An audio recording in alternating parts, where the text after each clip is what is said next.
Welcome back to Talk of the Town. We're joined by AJordan, President and CEO of the Hilton Head Symphony Orchestra. Thank you very much. How you doing? I'm doing okay. Happy New Year to you. You too. And this is such an in-person thing. Yes. Yeah, isn't it for nice? the most part. It is very nice, and that is something that everyone is missing. Yeah. I think we first talked about a year ago when I first got here. Yes, that's exactly right when you had moved here. The here. one thing that I'm asking everybody is, can I get an extra honeymoon year? Because really, I had about 2 months, and then I haven't met. There's so many people I haven't met. And Let's think about that for a minute. No. Okay. Well, here we are. No matter what, we're just in the present time. That's right. So how has it been going for you? I mean, we didn't see this kind of coming, but how has that? Have you been handling it for the first year? And we'll get to what's coming in a minute. Yeah, first thing, I mean, we had to completely shut down, okay?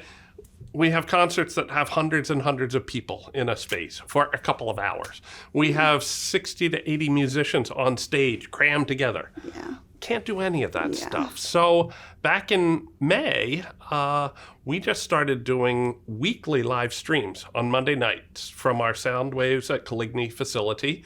It's now Soundwaves Studio. Yeah. And we would bring in local artists. It would be jazz, singer-songwriter, some gospel stuff, some holiday stuff, and some classical music. And we just would bring 2 to 3 to 4. We actually had the Equinox Orchestra, which was right at the 10, which was allowed at that point. And we have had, I don't know, probably 12,000 people that have tuned in to watch this. They've been free live streams, and we're continuing that for the foreseeable future, and people make donations, and it's been able to support itself. It's not our new financial model, for sure, but it's a way of staying connected with our patrons who are desperate they're for so music. Hungry for good they're content. Stuck at home, not able to do anything. But now, we've been in contact with First Presbyterian Church to find out, when might they allow us to come back in.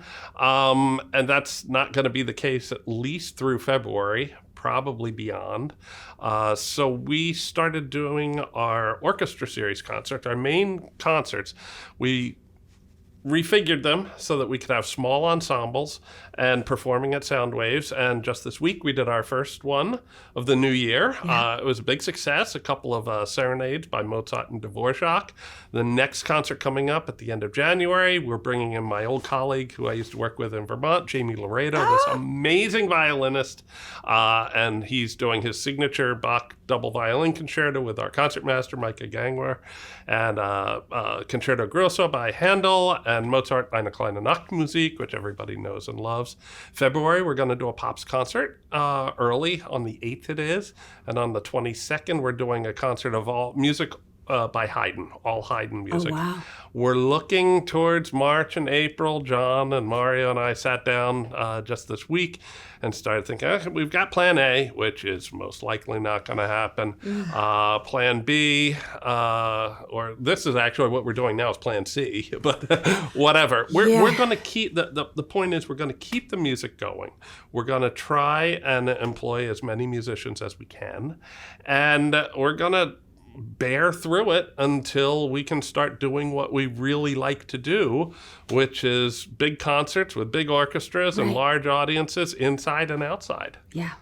Has everything moved to streaming and online, or are you able to do small little venue type things, or is that just not It doesn't make a lot of sense. Yeah. We did one outdoor performance for the holiday Pops. We actually had our brass section come and play, and Mickey Sodergren came to sing, and John conducted, and we had it on the patio of our Soundwaves facility. Yeah. We closed off Lagoon Road, and the audience came and sat in these big hula hoops, which separated them, in singles and couples. And, but you could get 50 to 100 people that way. And, of course, the weather was not ideal. Yeah. So, when you do outdoor stuff, you always have to worry about weather, Absolutely. Temperature, and everything. And that affects the instruments so much. Yes.